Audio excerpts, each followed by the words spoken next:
il me revient l'insigne honneur de présider ce matin, au nom de M. Amadou Ba, ministre de l'Économie, des Finances et du Plan, la cérémonie d'ouverture de l'atelier d'échange sur la monnaie électronique et les sociétés de paiement en ligne. Le présent atelier, organisé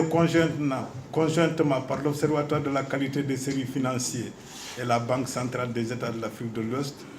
s'inscrit en droite ligne des initiatives visant la mise en œuvre des actions issues du plan stratégique d'inclusion financière, dont l'un des axes vise à renforcer l'accès des populations aux services financiers de base.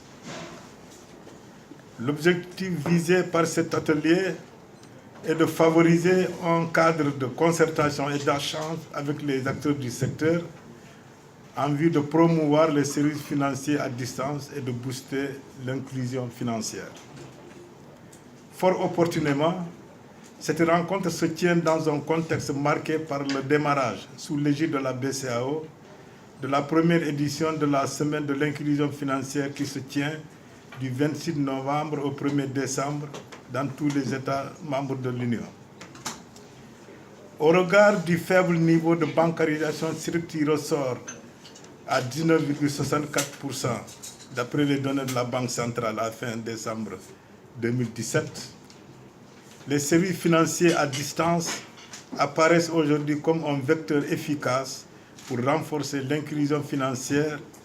dans la mesure où elle favorise l'accès d'un plus grand nombre d'agents économiques et des services financiers diversifiés et à moindre coût.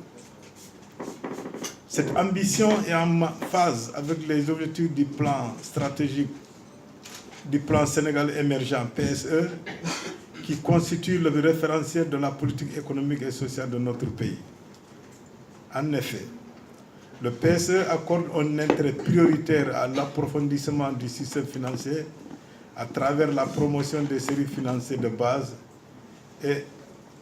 adaptés et accessibles à tous. Selon les statistiques disponibles toujours de la Banque centrale, à fin décembre 2017, le taux d'utilisation des services financiers au Sénégal s'établit à 74,78% en 2017, contre 32,07% en 2010. Cette forte progression est en particulier liée à la monnaie électronique dont le taux d'accès ressort à 26,9% en 2017 contre 1,44% en 2010.